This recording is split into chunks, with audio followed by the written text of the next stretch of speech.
आज हम लोग स्टार्ट करने वाले हैं कोऑर्डिनेट ज्योमेट्री। ये सारे बोर्ड्स के लिए बहुत ही इंपॉर्टेंट है, चाहे वो सीबीएसई हो। सर चश्मा। अरे हाँ यार। आज हम लोग स्टार्ट करने वाले हैं कोऑर्डिनेट ज्योमेट्री। ये सारे ही बोर्ड्स के लिए बहुत ही इंपॉर्टेंट है, स्पेशली 10th क्लास के स्टूडेंट्स के लिए बहुत ही इंपॉर्टेंट टॉपिक है। इससे बहुत सारे क्वेश्चंस हमको बोर्ड एग्जाम में देखने मिलते हैं, बहुत मार्क्स कैरी करता है ये टॉपिक, चाहे वो सीबीएसई बोर्ड हो या सीजीबीएसई बोर्ड हो, दोनों के लिए बहुत ही ज़्यादा इंपॉर्टेंट टॉपिक है। तो लेट्स स्टार्ट दिस टॉपिक में सबसे पहले आता है कोऑर्डिनेट प्लेन। कौन सा कोऑर्डिनेट प्लेन? तो कोऑर्डिनेट प्लेन दो प्रकार के होते हैं, एक होता है 2D कोऑर्डिनेट प्लेन और एक होता है 3D कोऑर्डिनेट प्लेन। अब 2D कोऑर्डिनेट प्लेन में मतलब दो ही डायमेंशंस रहते हैं, यानी x और y। 3D कोऑर्डिनेट प्लेन में 3 डायमेंशंस रहते हैं, जैसे x, y और z। ये 2D और ये 3D। इसमें हम लोग को जरूरत है 2D कोऑर्डिनेट प्लेन की। तो अभी हम लोग 2D कोऑर्डिनेट प्लेन ड्रॉ कैसे करेंगे वो देखते हैं। 2D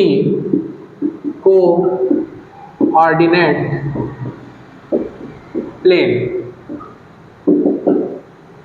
चलो एक 2D कोऑर्डिनेट प्लेन में एक 2D कोऑर्डिनेट प्लेन कैसे ड्रॉ करूंगा मैं?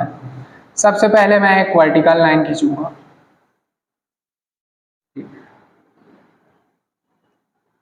और एक हॉरिजॉन्टल लाइन खींचूंगा। ये बन गया प्लेन।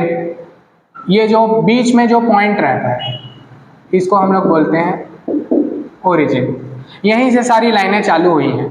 ये वाली जो लाइन है इसको हम लोग बोलते हैं एक्स एक्सिस, इसको बोलते हैं वाई एक्सिस, इसको बोलते हैं एक्स डैश एक्सिस, क्योंकि अगर हम लोग नंबर लाइन पढ़े होंगे, नंबर लाइन में ये मिड पॉइंट रहता था 0। 0 के राइट साइड सारे पॉजिटिव नंबर्स रहते थे, 0 के लेफ्ट साइड सारे नेगेटिव नंबर्स रहते थे। सिमिलरली यहाँ भी x के जो वैल्यूज रहेंगे वो सारे पॉजिटिव रहेंगे राइट साइड में, और लेफ्ट साइड में नेगेटिव रहेंगे, इसलिए उसको हम लोग x डैश लिखते हैं, और सिमिलरली इसको y डैश एक्सिस। अब जो प्लेन है 2D कोऑर्डिनेट प्लेन है वो 4 पार्ट में डिवाइडेड है। किसी भी चीज को अगर हम लोग 4 पार्ट में डिवाइड कर देते हैं तो हो जाता है क्वार्टर। वो वाला क्वार्टर नहीं है ना, क्वार्टर याद रखें, क्वार्टर नहीं, क्वार्टर 4 भाग में डिवाइडेड वाला क्वार्टर। तो ये जो पहला पार्ट है डिवाइड होने के बाद हम लोग इसको एंटी क्लॉकवाइज हम लोग देखते हैं कोऑर्डिनेट प्लेन को। तो इसको डिवाइड करने के बाद 4 पार्ट में डिवाइड हो जाता है प्लेन, तो इसको हम लोग बोलते हैं फर्स्ट क्वाड्रेंट, इसको बोलते हैं second quadrant, similarly third quadrant, finally ये फोर्थ क्वाड्रेंट। ओरिजिन, अब कोऑर्डिनेट प्लेन में अगर हम लोग कोई वैल्यू लिखते हैं तो उसको हमेशा हम लोग पॉइंट में लिखते हैं। अब एक पॉइंट क्या होता है? अगर x और y का वैल्यू मैं ऑर्डर्ड पेयर में लिखूं तो उसको हम लोग बोलते हैं पॉइंट। तो सपोज मैं x और y ऑर्डर्ड पेयर, इसको बोलते हैं ऑर्डर्ड पेयर।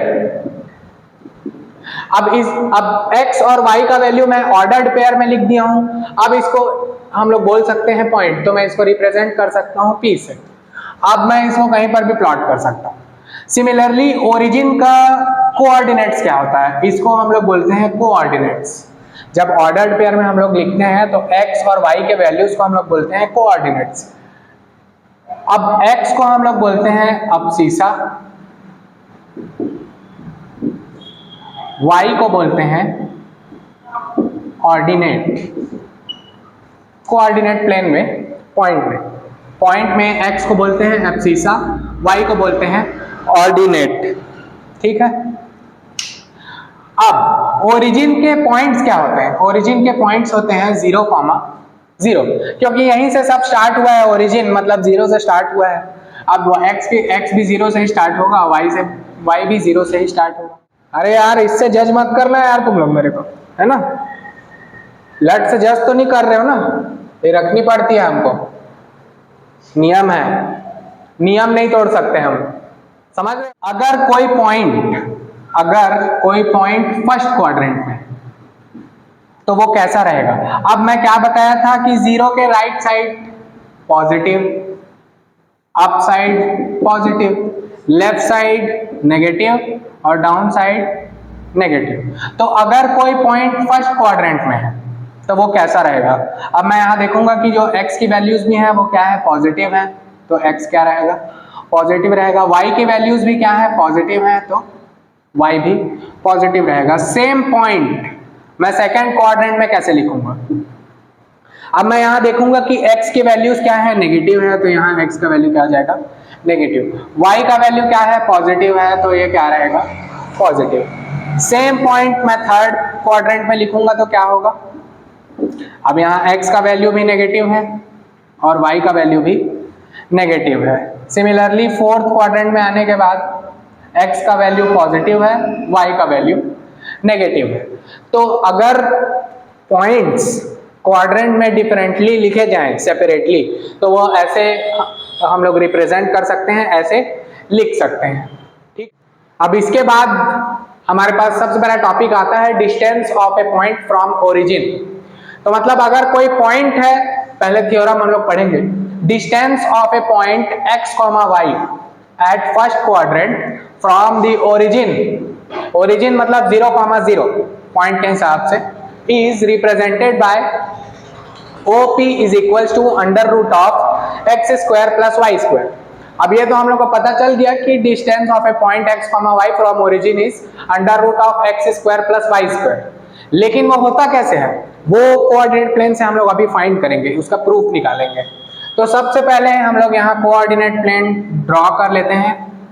हम लोगों को जरूरत है बस फर्स्ट क्वाड्रेंट की, क्योंकि हम लोग फर्स्ट क्वाड्रेंट में ही distance of a point from origin find कर रहे हैं, है ना। टंग ट्विस्ट हो जाता है यार मेरा बीच बीच में, है ना, तो उस चीज को ज्यादा नोटिस ना करते हुए इधर कॉन्सेप्ट पे ध्यान दें, ठीक। ये है ओरिजिन, इसको लिख सकते हैं हम लोग 0, 0। अब ये x, y है, मतलब ये x एक्सिस है और ये y एक्सिस है, ठीक है। अब पॉइंट को मैं कहीं भी प्लॉट कर सकता हूं, मैं यहां प्लॉट करता हूं x, y। अब हम लोगों को डिस्टेंस ऑफ ए पॉइंट का डिस्टेंस ओरिजिन से निकालना है, तो पहले मैं यहां ड्रॉ कर लेता हूं ऐसा, ठीक है। अब मेरे को ये चीज निकालनी है। अब मैं क्या करूंगा, यहाँ पे एक इमेजिनरी लाइन ड्रॉ करूंगा x एक्सिस पे। जब मैं वो ड्रॉ करूंगा तो ये हो जाएगा 90 डिग्री। मैं देख रहा हूँ कि ये लाइन जो मैं ड्रॉ किया हूँ इमेजिनरी परपेंडिकुलर बोल सकते हैं, तो परपेंडिकुलर ड्रॉ करेंगे तो 90 डिग्री ही होगा, है ना। अब ये 90 डिग्री है, अब ये थीटा है, अब ये जो भी होगा, ठीक। ओरिजिन से अब हम लोग देखेंगे, यहाँ पे है OP, अब यहाँ को मैं नेमिंग दे दूंगा Q। अब मैं देखूंगा कि ओरिजिन से पॉइंट Q तक का डिस्टेंस, ओरिजिन से पॉइंट Q तक का डिस्टेंस x एक्सिस में, है ना, क्या होगा जो हम लोग यहाँ पे प्लॉट किए हैं x, तो ओरिजिन से पॉइंट Q तक का डिस्टेंस क्या हो जाएगा, x। अभी सिमिलरली ओरिजिन से पॉइंट P तक का डिस्टेंस y एक्सिस में क्या होगा। अब यहाँ से हम लोग देखते हैं, इसको अगर हम लोग ऐसे देखें तो ओरिजिन से यहाँ तक का डिस्टेंस क्या होगा, जो हम लोग प्लॉट किए हैं y एक्सिस में y, तो ये y होगा। अब मैं देखता हूँ कि ये दोनों पैरेलल है, तो यहाँ भी क्या हो जाएगा, y। अब हम लोग को क्या निकालना है, OP। अब ट्रिग्नोमेट्री में तो लाखों बार पढ़े हैं यार, पाइथागोरस थ्योरम। तो जब राइट एंगल ट्राइंगल रहता है तो perpendicular square plus base square is equals to hypotenuse square. अब परपेंडिकुलर की वैल्यू क्या है, y, तो ये हो जाएगा y स्क्वायर। बेस की वैल्यू क्या है, x, तो ये हो जाएगा x square is equals to hypotenuse क्या है, OP। क्या है, पॉइंट का डिस्टेंस ओरिजिन से हम लोग कैसे रिप्रेजेंट करेंगे, OP, तो ये हो जाएगा OP, इसका भी स्क्वायर होगा। अब ये स्क्वायर को हम लोग इधर ट्रांसफर करेंगे, यहाँ लिख रहा हूँ कंफ्यूज ना हो, OP is equals to under root of x square plus y square. तो ऐसे हम लोग फाइंड कर सकते हैं किसी भी पॉइंट का डिस्टेंस ओरिजिन से। ये प्रॉब्लम तो हर बार आता है, इतना हम लोग को एग्जाम में करने की जरूरत नहीं है, बस हम लोग को याद रखना है कि x square plus y square होता है, क्योंकि एक्स और वाई का वैल्यूज देगा उसमें पुट कर देना, फॉर्मूला में निकाल दिया हूं, ऐस करना है फिर आगे। इसके बाद दूसरा थ्योरम आता है, ये है डिस्टेंस बिटवीन टू पॉइंट्स, इसको हम लोग बोलते हैं डिस्टेंस बिटवीन टू पॉइंट्स। तो इसका थ्योरम है distance between two points Px1, y1 and Qx2, y2 is represented by PQ is equals to under root of y2 minus y1 whole square plus x2 minus x1 whole square। ये तो इसका theorem हो गया। अभी हम लोग इसका proof करेंगे, तो सबसे पहले हम लोग कोऑर्डिनेट प्लेन ड्रॉ कर लेंगे। एक ही क्वाड्रेंट की जरूरत है हम लोग को, तो एक ही क्वाड्रेंट ड्रॉ करेंगे, ठीक है। फर्स्ट क्वाड्रेंट ये हमारा है पॉइंट ओरिजिन 0, 0। अब हम लोग को दो पॉइंट प्लॉट करना है। मैं पहला पॉइंट यहाँ प्लॉट करूंगा, ये हो जाएगा Px1, y1, और दूसरा पॉइंट मैं यहाँ प्लॉट करूंगा, ये हो जाएगा Qx2, y2। ये है x एक्सिस, ये है y axis, as usually first quadrant, ठीक है। अभी हम लोग को क्या निकालना है, इन दोनों के बीच का डिस्टेंस निकालना है, पॉइंट्स के बीच का डिस्टेंस, ना कि ओरिजिन से। इसके पहले हम लोग जो निकाले थे वो था distance of a point, of A one point from origin. अभी हम लोग को निकालना है दोनों पॉइंट के बीच का डिस्टेंस। तो सबसे पहले मैं यहाँ पे इन लोग को ड्रॉ कर लूंगा, ठीक है, ऐसे। सिमिलरली यहाँ से यहाँ तक भी हम लोग एक इमेजिनरी ड्रॉ कर लेंगे, ऐसे ट्राइंगल ड्रॉ कर लेंगे ताकि हम लोग को ईज हो सॉल्व करने में। तो ये हो जाएगा यहाँ 90 डिग्री, है ना। पी क्यू यहाँ पे हम लोग नेमिंग कर देते हैं पॉइंट का आर, ठीक है। अब हम लोग देखेंगे कि अब हम लोग यहाँ से इमेजिनरी लाइंस ड्रॉ करते जाएंगे, एक एक्स एक्सिस पे, एक वाई, ये वाई एक्सिस पे है, ये एक्स एक्सिस पे है, ये सेम ही है, ये वाई एक्सिस पे और ये एक्स एक्सिस पे तो बनी हुई है, ठीक है। इस पॉइंट को मैं नाम दूंगा ए, इस पॉइंट को मैं नाम दूंगा बी। अभी हम लोग देखेंगे कि ओरिजिन से पॉइंट ए तक का डिस्टेंस, ओरिजिन से पॉइंट ए तक का डिस्टेंस एक्स एक्सिस में क्या होगा, जो पॉइंट हम लोग प्लॉट किए हैं x1। सिमिलरली ओरिजिन से पॉइंट बी तक का डिस्टेंस एक्स एक्सिस में क्या होगा, जो हम लोग पॉइंट प्लॉट किए हैं x2, ये हो जाएगा x2। अब सिमिलरली मेरे को इतना पार्ट चाहिए, इतने से इतने को माइनस कर देंगे तो आ जाएगा, तो इसको मैं क्या लिख सकता हूँ, x2 माइनस x1, एकदम जनरल। सिमिलरली अब यहाँ से हम लोग देखेंगे कि ओरिजिन से पॉइंट P तक का डिस्टेंस, सॉरी पॉइंट A से पॉइंट P तक का डिस्टेंस y एक्सिस में क्या है, y1। सिमिलरली B से Q तक का डिस्टेंस y एक्सिस में टोटली क्या है, जो हम लोग यहाँ प्लॉट किए हैं, y2। अभी हम लोग देखेंगे इतने पार्ट में से इतना माइनस कर देंगे, हम लोग को इतना मिल जाएगा। तो सिमिलरली ये क्या हो जाएगा, y2 माइनस y1। अब हम लोग को क्या फाइंड करना था, दोनों पॉइंट्स के बीच का डिस्टेंस। अब हम लोग इजीली निकाल सकते हैं, यहाँ तो थीटा है भाई, है ना। तो फ्रॉम ट्राइंगल, कौन सा ट्राइंगल है, QPR, QPR क्या हो जाएगा, hypotenuse square is equals to perpendicular square plus base square. Right angle triangle है। अब हम लोग कैसे रिप्रेजेंट करेंगे इसको, PQ इसका स्क्वायर इज इक्वल्स, परपेंडिकुलर का वैल्यू क्या है, y2 माइनस y1। अब इसका स्क्वायर भी करना है भाई, है ना, भूलना नहीं। बेस का वैल्यू क्या है, अभी देखो मैं यहाँ लिखा नहीं हो तो कंफ्यूज नहीं होना, ये दोनों पैरेलल है, तो ये भी क्या होगा, x2 माइनस x1। तो यहाँ पे क्या हो जाएगा, x2 minus x1 whole square. PQ is equals to, अब स्क्वायर उधर ट्रांसफर करेंगे, ये क्या हो जाएगा, under root of y2 minus y1 whole square plus x2 minus x1 whole square. तो ये हो गया प्रूफ किसका, डिस्टेंस बिटवीन टू पॉइंट्स का। अब जब पॉइंट्स, दो पॉइंट्स रहेंगे, उन दोनों के बीच का हम लोग को डिस्टेंस फाइंड आउट करने बोलेगा, तो हम लोग जनरली क्या करेंगे, सिंपली हम लोग को क्या करना है, हम लोग को दोनों पॉइंट्स का वैल्यू दिया होगा, है ना। हम लोग को इस फॉर्मूले में हम लोग को वो पॉइंट्स पुट करने हैं, हम लोग को इजिली आंसर मिल जाएगा। चलो नोट कर लो भाइयों इसको, बहुत इंपॉर्टेंट टॉपिक है। अभी हम लोग जानेंगे slope between two points. Slope between two points हम लोग को क्या बोलता है, slope between two points Px1, y1 and Qx2, y2 is denoted by m is equals to y2 minus y1 by x2 minus x1। इसको समझने के लिए हम लोग को कुछ भी नहीं करना है, लास्टली जो हम लोग ट्रायंगल ड्रॉ किए थे डिस्टेंस बिटवीन टू पॉइंट्स के लिए, सेम ट्रायंगल हम लोग को ड्रॉ करना है। और स्लोप क्या होता है, स्लोप मतलब ढाल, है ना। स्लोप एक्चुअली में होता है tan थीटा। तो ट्रायंगल से अगर हम लोग tan थीटा निकाल लेते हैं तो उसको हम लोग बोलते हैं स्लोप। तो सेम हम लोग को इस ट्रायंगल के साथ भी करना है। तो इस ट्रायंगल से, फ्रॉम ट्रायंगल QP, और इस पॉइंट को मैं बोल लेता हूं R, तो QPR से tan theta is equals to क्या होता है, परपेंडिकुलर अपॉन बेस, ठीक है। तो tan theta is equals to क्या हो जाएगा, परपेंडिकुलर की वैल्यू क्या है, y2 माइनस y1, और बेस की वैल्यू क्या है, x2 माइनस x1। अब tan थीटा ही स्लोप है, तो स्लोप को रिप्रेजेंट करते हैं m से।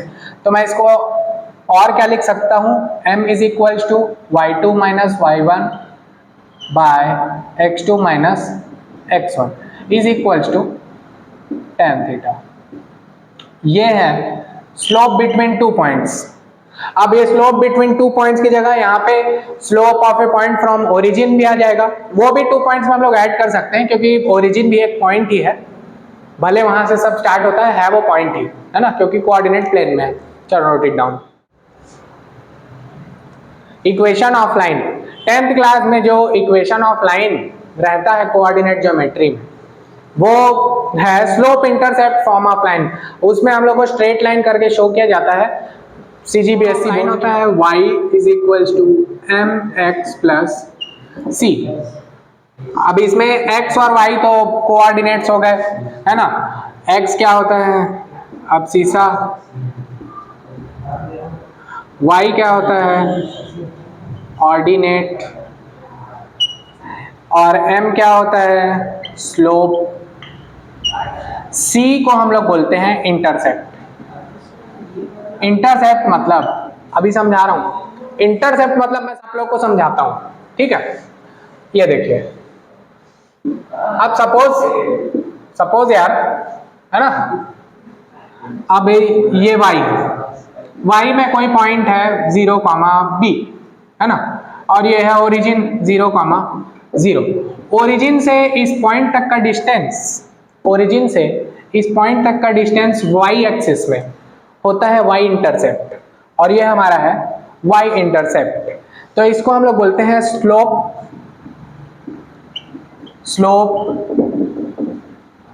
Intercept form of line. Generally हम लोग ये यूज करते हैं। एक्चुअली में इसमें कुछ भी नहीं करना रहता है, हम लोग को स्ट्रेट लाइन दिए जाएंगे, इसमें हम लोग को रेड्यूस करना रहता है, स्लोप बताना रहता है, इंटरसेप्ट बताना रहता है। एक एग्जांपल मैं आप लोग को बता सकता हूं, कैसा एग्जांपल्स रहता है, कैसे प्रॉब्लम्स रहते हैं, मैं उनमें से एक बता रहा हूं आपको। Reduce the line 3x plus 5y is equal to 6। उधर है 6, हाथ मेरा दूसरे जगह था, लेकिन इसे जज नहीं करना है, देख इधर ही रहा हूं। 3x plus 5y is equal to 6, है ना। इसको हम लोग को रेड्यूस करना है स्लोप इंटरसेप्ट फॉर्म में। अब स्लोप इंटरसेप्ट फॉर्म में हम लोग पहले देखेंगे कि y एक तरफ है, तो इसमें हम लोग y वाले टर्म को एक तरफ ही रखेंगे। तो ये हो जाएगा 5y, 3x को मैं उधर भेज देता हूँ, is equals to 6 minus 3x हो जाएगा, है ना। अब स्लोप इंटरसेप्ट फॉर्म में हम लोग देखेंगे कि इधर केवल y है, केवल y रहना चाहिए, उसके साथ कोई भी नंबर नहीं रहना चाहिए।